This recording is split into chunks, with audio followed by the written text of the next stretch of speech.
नमस्कार, इटिनो स्वदेश की खास पेशकश स्मार्ट शहर में आपका स्वागत है। आपके साथ मैं हूं अभिषेक सत्यवर्तम। इस फेस्टिव सीजन सरकार ने देश को जीएसटी कटौती का बड़ा गिफ्ट दिया है, जिससे सीमेंट सहित तमाम निर्माण सामग्री पर टैक्स घट गया है। और इसका सबसे ज्यादा फायदा उन लोगों को होने वाला है जो लंबे वक्त से अपना घर लेने की सोच रहे हैं, लेकिन बजट कम होने के चलते प्लान हर बार आगे खिसका रहे हैं। एक्सपर्ट्स का मानना है कि सरकार की राह से जहां खुद का घर बनाना सस्ता हो जाएगा, वहीं डेवलपर्स की लागत भी घट जाएगी। और अगर वो होम बायर्स को इसका फायदा देंगे तो फ्लैट्स के दाम भी कम हो जाएंगे। लेकिन सवाल ये उठ रहे हैं कि जमीन पर घर बनवाना सस्ता पड़ेगा या फिर फ्लैट खरीदना। और सबसे बड़ा सवाल यह है कि क्या बिल्डर्स इसका फायदा ग्राहकों को देंगे। आज इन्हीं सवालों की पड़ताल करेंगे। हमारे साथ जुड़ गए हैं चार बेहद खास मेहमान। एनारॉक ग्रुप के ED and research head Prashant Thakur, Pin Click के founder and CEO Manik Kinra, Rudrabhishek Enterprises के सीएमडी प्रदीप मिश्रा और पूर्वांकरा के एमडी आशीष पूर्वांकरा। तो चलिए देर नहीं करेंगे, चलेंगे अपने मेहमानों के पास और शो की शुरुआत करेंगे। घटी जीएसटी दर, क्या सस्ते होंगे घर।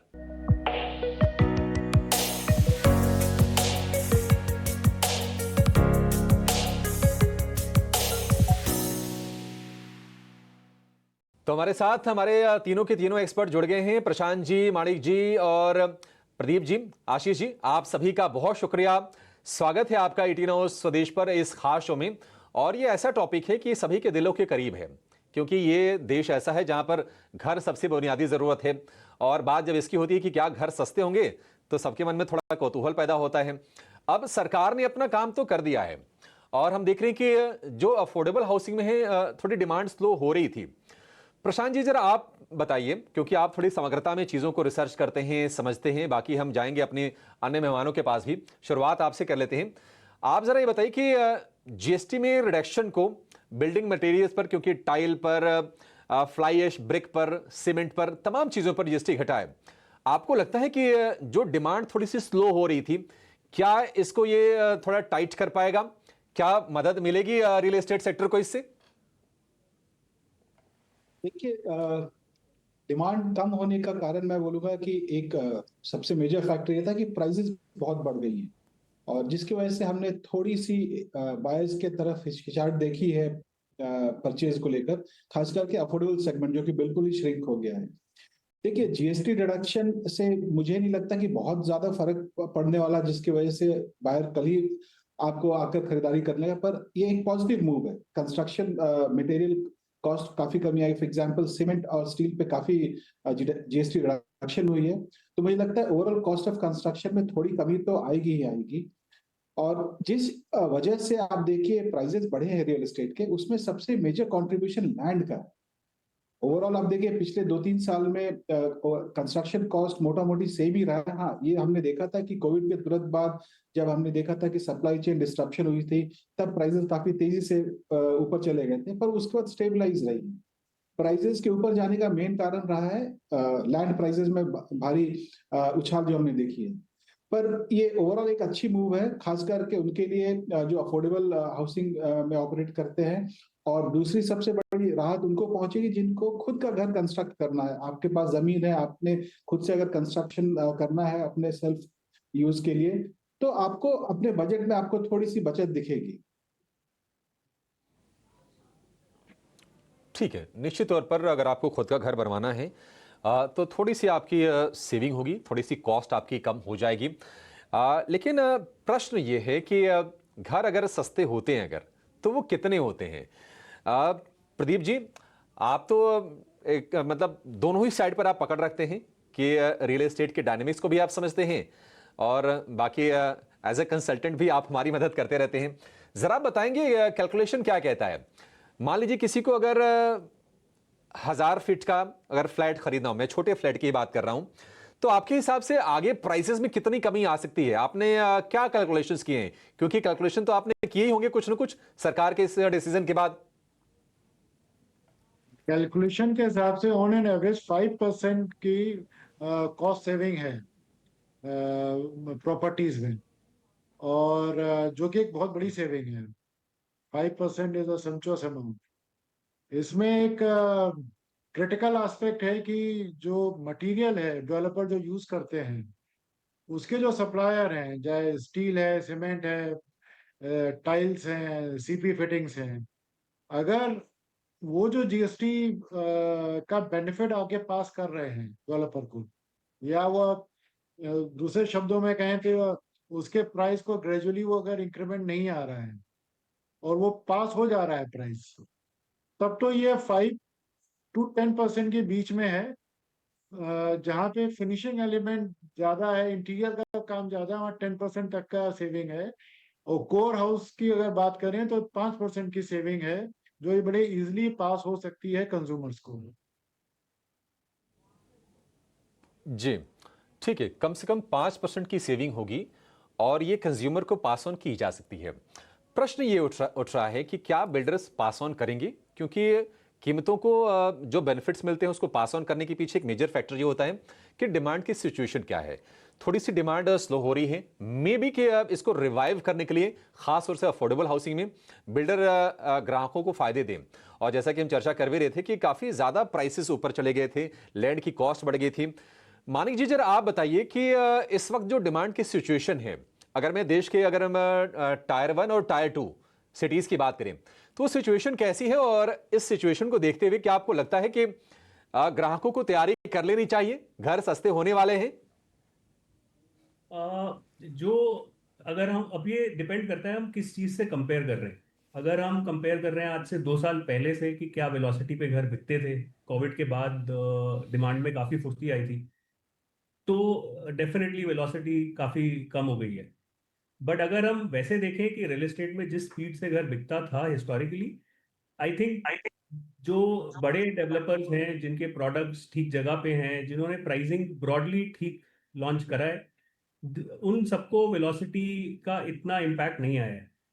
और मेरे हिसाब से जो जीएसटी का 2 से 5% का, प्रदीप जी ने भी जैसे कहा कि जो बेनिफिट बिल्डर को मिलेगा सीमेंट, ब्रिक्स और इन सब चीज़ों के जीएसटी जो 28 से 18% हुआ या ब्रिक में 12 से 5% हुआ, उस सब का जो पास ऑन होना है कस्टमर के पास, वो डिपेंड करता है कि कौन सा प्रोजेक्ट है, किस लोकेशन में प्रोजेक्ट है, उस जगह पे कितनी वेलोसिटी है। अगर डेवलपर को वेलोसिटी पूरी दिख रही है तो मुझे चांसेस कम लगते हैं कि वो कस्टमर को वो पास ऑन बेनिफिट मिलेगा। पर जहां जहां वेलोसिटी में थोड़ी कमजोरी आई है, वहां मेरे हिसाब से बिल्डर इस जीएसटी के 3 से 5% का जो उसको मुनाफा हो रहा है, उसको पास बैक कस्टमर को करके थोड़ा वेलोसिटी में इंप्रूवमेंट लाने की कोशिश करेगा। प्लस अगले कुछ महीनों में, स्पेशली अक्टूबर से दिसंबर में, हमने देखा है हिस्टोरिकली कि त्योहार और आते हैं और कस्टमर साइड पे भी थोड़ा डिमांड बढ़ता है। तो अगर डिमांड में फुर्ती वैसे ही आ गई तो मेरे हिसाब से डेवलपर ज़्यादा बेनिफिट पास ऑन नहीं करेगा, और जो जीएसटी का फायदा है वो जनरली अगर आप अपना घर बना रहे हैं तो उसमें आपको ज़्यादा फायदा होने के चांसेस है। हाँ, ठीक है, अपना घर अगर बना रहे हैं तो उसमें फ़ायदा होने की जो चांसेस हैं वो ज़्यादा हैं, क्योंकि जो एक्सपर्ट्स हैं वो उतने कन्विंस्ड नहीं हैं कि शायद बहुत ज़्यादा ये पास ऑन हो पाए। पूर्वांकरा के एमडी आशीष पूर्वांकरा हमारे साथ हैं। आशीष सर, आपने सभी को सुना और आपके पास में सबसे आखिर में आ रहा हूँ। उसकी वजह यह है कि आपने समझ लिया कि देखिए सिचुएशन क्या है, डिमांड्स क्या हो सकती हैं, होम बायर की एक्सपेक्टेशन क्या है। ज़रा आप ये बताइए कि ये सीमेंट समेत जो तमाम कंस्ट्रक्शन मटेरियल पर जो जीएसटी में राहत दी गई है सरकार की तरफ से, आप इसे कैसे देखते हैं? और ज़रा आप बताइए एक डेवलपर पॉइंट ऑफ व्यू से कि आपके कंस्ट्रक्शन कॉस्ट में इससे कितनी कमी आ रही है? The GST ka reduction is a very, very welcome move, I think, from the government. In terms of construction cost, 1.5 to 2%, cement as well as other materials, जहाँ पे GST कम हुआ है, तो construction cost 1.5 to 2% नीचे आना चाहिए. I think we will pass on this benefit to the home buyers to make the homes more affordable. ठीक है सर, उम्मीद करेंगे कि आप इसको पास ऑन भी करें, क्योंकि थोड़ी सी दिक्कतें हैं हाउसिंग स्पेस में। पिछले 2.5 साल में तो दाम काफ़ी बढ़े, लेकिन वो डिमांड में भी हम स्लो डाउन देख रहे हैं, और ये है कि प्राइसेस अब इतनी ज़्यादा अप्रिशिएट कर गए कि लोगों को लगता है कि हमारे ना उसमें अब उससे बाहर निकल रहा है। प्रशांत जी, एक चीज़ आपसे ये जानना चाहेंगे कि जो हम कह रहे हैं कि ये अफोर्डेबल हाउसिंग में डिमांड कम हो रही है, पहले तो ज़रा ये बताइए कि आपके हिसाब से, आपकी परिभाषा में अफोर्डेबल हाउसिंग किसे कहते हैं? क्योंकि अगर मैं दिल्ली में बैठा हूं तो अगर गुड़गांव की बात करूं तो वहां पर तो मैं कुछ दिनों पहले एक बड़े देश के जाने माने बिल्डर हैं, लिस्टेड कंपनी है, मैं उनसे बातचीत कर रहा था तो उन्होंने ये कहा कि नहीं, 3 करोड़ रुपए के घर भी अब अफोर्डेबल हाउसिंग में आते हैं। तो आपकी परिभाषा जरा बताएंगे, और ये प्राइसेस अप्रिशिएट होने के अलावा कुछ और भी रीजंस हैं क्या कि डिमांड पर हम प्रेशर देख रहे हैं और रियल एस्टेट में थोड़ी सी स्टेग्नेशन आ रही है अफोर्डेबल स्पेस में? देखिए, हमें इस चीज को 2-3 एंगल से देखना पड़ेगा। सबसे पहली बात तो अफोर्डेबल की जो डेफिनेशन प्रधानमंत्री आवास योजना के तहत है, वो मेरे ख्याल से आज के समय में रेलेवेंट रही नहीं। उनके हिसाब से 45 lakh and below affordable housing मानी जाती है, जो कि अब शायद बहुत ही मुश्किल है आज के माहौल में इस एलिवेटेड कॉस्ट पे ये प्रोडक्ट लेकर आना। तो अगर हम एक बजट वाइज अगर हम देखें, तो अगर आप मान लीजिए पहले जो 60 लाख जो टिकट साइज अगर मान के चलो आप अफोर्डेबल में अगर हम अपने डेफिनेशन के हिसाब से देखें, तो उसमें भी काफी गिरावट आई है। ओवरऑल आप देखिए कोविड के बाद में जो रियल एस्टेट में जो हमने तेजी देखी है, हमने अपर सेगमेंट में काफी तेजी देखी है। सो बेसिकली वो एक के शेप रिकवरी थी, जहां पे अपर सेगमेंट ने काफी परफॉर्म किया अच्छा, और जो बॉटम सेगमेंट थी जो अफोर्डेबल और बजट सेगमेंट, उसमें हमने काफी गिरावट देखी। एक डेटा जो हमारा कहता है कि जो 45% 2019 में अफोर्डेबल हाउसिंग का शेयर हुआ करता था ओवरऑल सेल में, आज के डेट में वो 12 से 13% सिमट कर रह गया है। इसके पीछे 2-3 कारण है और हमें थोड़ा समय पीछे जाना चाहिए। कोविड के बाद हमने देखा कि जो income generation capability of upper segment intact रही और इनफैक्ट वो बढ़ी भी। जो लोअर इनकम ग्रुप थे, जो कि एसएमईज और एमएससीज में काम करते हैं, अनऑर्गेनाइज सेक्टर में काम करते हैं, मेरे ख्याल से उनका इनकम डिस्ट्रप्शन काफी ज्यादा रहा और वो अभी भी उस चीज से उभर रहे हैं। तो जो सेगमेंट अफोर्डेबल हाउसिंग खरीदता था, उनकी इनकम जनरेशन कैपेबिलिटी में जब थोड़ी सी हमने दिक्कत देखी, और दूसरी तरफ ये हुआ कि अपर सेगमेंट काफी बढ़ रहा था, जिसकी वजह से लैंड कॉस्ट काफी अप्रिशिएट हो गया और डेवलपर्स ने भी अपर सेगमेंट में फोकस करना शुरू किया और प्राइसेस काफी बढ़ गए, और कुछ कंट्रीब्यूशन इसमें मटेरियल कॉस्ट का भी रहा है। सो ओवरऑल मेरे ख्याल से ये अफोर्डेबल सेगमेंट इस पूरी ग्रोथ स्टोरी में पीछे छूट गया। और दूसरी बात हम देखें, अगर हम जो बोल रहे हैं कि हमने थोड़ी मोमेंटम में स्लो डाउन देखी है, आप ये देखिए जो हम 2018-19 में साल में करीब हम 2-2.5 लाख यूनिट बेचते थे, आज के डेट में पिछले 2-3 साल से लगातार 5 लाख प्लस यूनिट की बिक्री हो रही है। तो एक हाई बेस पे थोड़ी सी मुझे लग रहा है कि वो एक स्टेबलाइजेशन आ रही है। तो ये कहना कि मार्केट मंदा हो रहा है या स्लो डाउन हो रहा है, ये थोड़ा अर्ली होगा। हाँ, अगर इस फेस्टिव सीजन में भी हमने वो तेजी वापस आती नहीं देखी, तब शायद थोड़ी चिंता की विषय होगी। और अगर हम यहाँ से प्राइसेस और अप्रिशिएट होते हुए देखेंगे, तब शायद थोड़ी दिक्कत आ सकती है। पर अदरवाइज 2-3 चीजों को अगर हम देखें, जहां पे अभी मार्केट में आप देखिए काफी ग्रेड ए डेवलपर्स पार्टिसिपेट कर रहे हैं, उनके लॉन्चेस काफी अच्छे आ रहे हैं। उनकी अगर बैलेंस शीट को देखिए तो मेरे ख्याल से historically best ever balance sheet है उनकी। अभी कैश फ्लो काफी स्ट्रांग है, उनकी डेट पोजीशन काफी कंट्रोल में है, उन्होंने काफी लैंड बैंक एक्वायर किए हैं। तो मुझे लगता है कहीं ना कहीं एक रियल एस्टेट एक बेस फॉर्म कर रहा है। थोड़ा आप देखेंगे, हो सकता है यहाँ स्टेबलाइजेशन हो, फिर इसके ऊपर आप देखेंगे थोड़ी सी शायद तेजी आए। 2-3 चीजें हमें जो ध्यान में रखनी होगी कि लैंड प्राइसेस अब इससे ज्यादा अप्रिशिएट ना करे, प्राइसेस पे थोड़ी डिसिप्लिन बनी रहे, और इकोनॉमी में थोड़ी सी बूस्ट है। और इन सब के अलावा मुझे लगता है अफोर्डेबल हाउसिंग के लिए गवर्नमेंट को एक स्पेशल फोकस रखना पड़ेगा। पीएम एआई के तहत जो जो पहले सुविधाएं दी जाती थी, जैसे इंटरेस्ट रेट सबवेंशन, उन सब चीजों को वापस लाने की जरूरत अभी है। ठीक है, ये बिल्कुल सही बात है, लेकिन एक प्रश्न और उठता है कि अगर आप निवेश के लिहाज से मान लीजिए घर खरीदने की सोच रहे हैं, तो क्या ये टाइम ठीक है? प्राइसेस कितने अप्रिशिएट होंगे? देखिए लॉन्ग रन में तो ठीक है, चीजें दिखती हैं, बट लोग ना घर या फिर जमीन इसलिए खरीदते हैं कि फटाफट प्राइस मूवमेंट दिखे। और दूसरी चीज ये है कि बायर्स की जो प्रेफरेंस है ओवर द ईयर्स चेंज हुई है। पहले हम देखते थे कि जो अंडर कंस्ट्रक्शन घर होते थे ना, वो थोड़े सस्ते मिलते थे, जो बने बनाए घर यानी कि रेडी टू मूव होते थे थोड़े महंगे मिलते थे। बट ये पैटर्न चेंज हुआ है, और 1-2 शहरों में, कई शहरों में चेंज हुआ है। तो बायर्स की प्रेफरेंस किस तरह से चेंज हुई है, और आपको निवेश के लिहाज से अभी घर खरीदने में समझदारी होगी या नहीं होगी, इस पर चर्चा करेंगे बहुत छोटे से ब्रेक के बाद। आपका एक बार फिर से स्मार्ट शहर, और आज का हमारा टॉपिक है घटी जीएसटी दर, क्या सस्ते होंगे घर। और हमारे साथ 4 एक्सपर्ट हमारे साथ हैं, जिसमें रियल एस्टेट के रिप्रेजेंटेटिव भी हैं। प्रशांत ठाकुर हैं एनोरा ग्रुप से, पिन क्लिक के फाउंडर एंड सीईओ माणिक किनरा हैं, रुद्राभिषेक एंटरप्राइजेस के सीएमडी प्रदीप मिश्रा हैं और पूर्वांकरा के एमडी हैं आशीष पूर्वांकरा। एक चीज आपसे प्रदीप जी समझना चाहेंगे, देखिए हमेशा ये डिबेट चलती रहती है और लोगों की उम्मीदें बड़ी ज्यादा होती हैं रियल एस्टेट से। अक्सर कहा जाता है कि नहीं आप पैसे डालने हो तो आप किसी फ्लैट में डाल दीजिए, किसी जमीन में डाल दीजिए, पैसे काफी तेजी से अप्रिशिएट हो जाएंगे। ये जनरल कॉमन फेनोमेना रही है। आप जरा ये बताइए कि अभी का माहौल कैसा है? अगर कोई अपने लिए सोच रहा है तब तो चलिए कोई बात नहीं है, एक्चुअल होम बायर तो हमेशा ही एक्टिव रहते हैं और उनकी प्रेफरेंसेस अलग होती हैं। जिनको निवेश करना है, आपको लगता है कि ये माहौल ठीक है? और कितनी अप्रिशिएशन आप देख रहे हैं? क्योंकि पिछले हमने 2022 से 24 और अर्ली 25 तक देखा कि प्राइसेस काफी तेजी से भाग रहे थे। आगे की सिनेरियोज आप कैसे देख रहे हैं सर? देखिए, रियल एस्टेट बहुत स्टेबल एक सोर्स है इन्वेस्टमेंट का। Gold, Sensex and real estate में, और सेफ है। रेरा आने के बाद और भी सेफ हो गया है। लेकिन आज की डेट में जब से रीट और एसएम रीट आए हैं रियल एस्टेट में, तो रियल एस्टेट में फ्रैक्शनल इन्वेस्टमेंट के बाद भी अच्छा निवेश किया जा सकता है और आपको फिक्स रिटर्न मिल सकता है।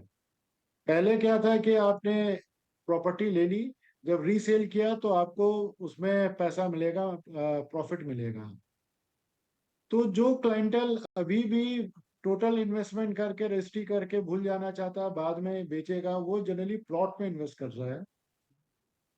और कुछ लोग फिक्स उसके ऊपर कमर्शियल प्रॉपर्टी में इन्वेस्ट कर रहा है। लेकिन अगर आपको लार्ज इन्वेस्टमेंट नहीं करना है और 10,000 से लेके 10 लाख तक के फ्रैक्शन का इन्वेस्टमेंट करना है, तो जो रीट का रियल एस्टेट में आया है, वो एक बहुत बड़ा एक टूल आया है जिसको रियल एस्टेट में सेफ जोन में इन्वेस्ट करनी है। पास्ट फ्यू वीक्स में गवर्नमेंट ने ये म्यूचुअल फंड्स हैं और एलआईसी को भी अलाउ किया है कि रीट के थ्रू रियल एस्टेट में इन्वेस्ट कर सकती है।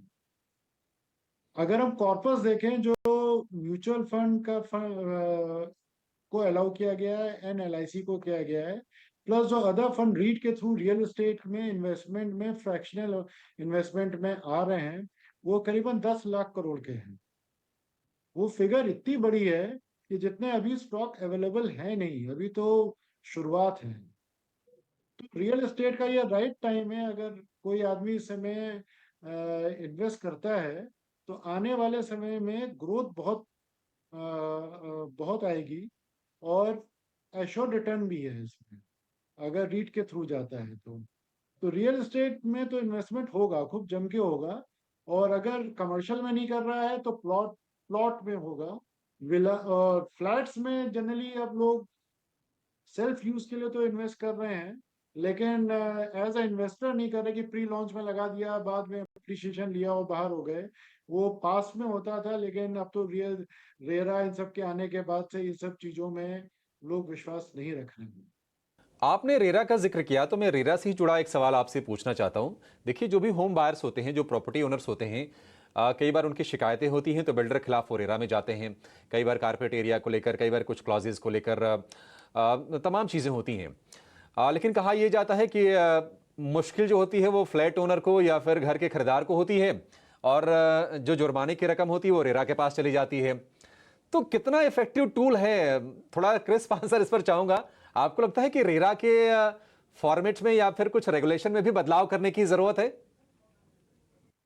देखिए, मेरे ओपिनियन के हिसाब से तो रेरा लॉ में बहुत मेजर चेंज की जरूरत है। आप किसी भी और रेगुलेटर को देखिए तो उसने अपने रिस्पेक्टिव इंडस्ट्री को, सारे पहलुओं को बहुत लार्ज स्केल पे ग्रो किया, डेवलप किया। चाहे आप आरबीआई को ले लीजिए, सेबी को ले लीजिए, या किसी भी रेगुलेटर को ले लीजिए। रेरा में अभी खाली जो कंज्यूमर की कंप्लेन है उन्हीं का निदान हो रहा है। अगर आप लैंड कॉस्ट शूट करेगी तो रियल एस्टेट को इफेक्ट आएगा, उसका रेरा पे कोई कंट्रोल नहीं है, रेरा का कोई अथॉरिटी नहीं है। एक्सटर्नल डेवलपमेंट चार्जेस जितने एक्चुअल होने चाहिए उससे बहुत ज्यादा चार्ज हो रहे हैं, लेकिन रेरा का उस पर कंट्रोल नहीं है। ब्रोकर्स की कम्युनिटी को जितना अच्छा ऑर्गेनाइज किया जा सकता है, उसके ऊपर अभी उतना काम रेरा साइड से नहीं हुआ है। फाइनेंशियल एक्सपोजर्स जिस हिसाब से बैंक को किया जा सकता है ताकि प्रॉपर्टी का डेवलपमेंट रीजनेबल हो, वो भी अभी रेरा साइड से नहीं हुआ है। तो रेरा में अभी इवॉल्व हो रहा है, मेरे ख्याल से एक मेजर चेंज की जरूरत है। रेरा 2 बिल्कुल सही का बात एक है सर, रिक्वायरमेंट है, बिल्कुल सही वो बात है। मेरे हम ख्याल भी से जल्दी यही फील आएगा। करते हैं कि बिल्कुल रेरा में बदलाव की ज़रूरत है। होपफुली हमारी आपकी बात जब सरकार तक पहुंचे, जब रेगुलेटर के पास पहुंचे, तो शायद उसमें बदलाव देखें भी। एक आखिरी सवाल मानिक जी मैं आपसे लेना चाहूँगा, चूँकि आप तमाम प्रॉपर्टी मार्केट के तमाम एक्शंस को आप बड़े करीबी से देखते हैं, समझते हैं। आप ज़रा ये बताइए कि बायर्स की जो प्रेफरेंस है वो कितनी चेंज हुई है, और वो क्या चीज़ें हैं जो उम्मीद करके चल रहे हैं अपने डेवलपर से, अपने बिल्डर से?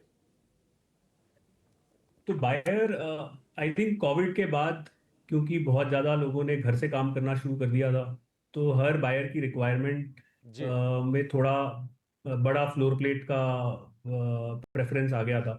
तो all of a sudden we saw कि ज़्यादातर डेवलपर्स ने फ्लोर प्लेट्स बड़ी करी, नए नए जहाँ जितने 3 BHK बिकते थे उतने 4 BHK बिकने शुरू हो गए। कुछ जगहों पे तो हमने ये भी देखा कि 3+2 पे जोड़ी अपार्टमेंट्स 5 BHK करके बिकने शुरू हो गए थे। बट ये हुआ 2021 से 23-24 के आसपास तक। अब इस दौरान प्राइजेस में बहुत चेंजेस आया, जैसे एंड ये सारी सिटीज में आया, सिर्फ बैंगलोर, बॉम्बे, पुणे, दिल्ली में नहीं, ऑलमोस्ट हर सिटी में 40 से 50% प्राइस बढ़ गए इन 3-4 सालों में। तो जैसे जैसे प्राइजेस बढ़ते गए और इनकम लेवल्स उस प्रोपोर्शनेट में नहीं बढ़े, तो ऑल ऑफ अ सडन अब रिक्वायरमेंट वापस छोटे घरों की होनी शुरू हो गई है, क्योंकि affordability has become the biggest problem because of the price. तो आई थिंक वन जो सबसे बड़ा चेंज प्रेफरेंस में अब आ रहा है वो वापस थोड़े छोटे घरों का आ रहा है, और वो लार्जली बजट से ड्रिवन है। दूसरा हम ये देख रहे हैं कि अब ऑलमोस्ट हर शहर में अर्बनाइजेशन के चलते हुए काफ़ी ट्रैफिक को लेके इश्यूज फेस किए जा रहे हैं। तो ऑलमोस्ट हर जगह जो लार्जर कम्युनिटीज हैं जिसके अंदर सारी एमिनिटीज प्रोवाइड की जा रही हैं, उन सब जगहों को थोड़ा कस्टमर प्रेफर कर रहा है एज कम्पेयर टू छोटा कम्युनिटी जहाँ क्लब हाउस थोड़ा छोटा है, जहाँ खेलने की जगह थोड़ी कम है। तो जितना बड़ा कम्युनिटी है और जहाँ साइजेस हर तरह के उपलब्ध हैं, वहाँ आई थिंक कस्टमर की ज़्यादा डिमांड होती जा रही है। मेरे ख्याल से तो ये दो सबसे बड़े चेंजेस हैं पिछले 12 महीने के जो हम देख रहे हैं। जी ठीक है, बिल्कुल सही बात है सर। कनेक्टिविटी जहाँ पर बेहतर हो और इंटीग्रेटेड जहाँ पर डेवलपमेंट हो, थोड़े छोटे घर हो तो थोड़े सस्ते भी हो जाते हैं क्योंकि प्राइसेस काफ़ी बढ़ गए हैं। ये तमाम चीज़ें हैं बायर्स के तरफ से। चलिए शो को फिलहाल यहीं पर समाप्त करने का समय भी हो गया है। काफ़ी इंपॉर्टेंट मुद्दा था तो और हमने इस पर चर्चा करना काफ़ी ज़रूरी भी समझा। और प्रशांत जी, माणिक जी, प्रदीप जी, आशीष जी, आपने हमारे लिए आज समय निकाला और इस शो में जुड़े, इसके लिए बहुत बहुत शुक्रिया। फिलहाल इस शो को यहीं पर समाप्त करेंगे, लेकिन आप बने रहिए ET Now स्वदेश के साथ, क्योंकि खबरों का सिलसिला यहाँ पर लगातार जारी है। नमस्कार।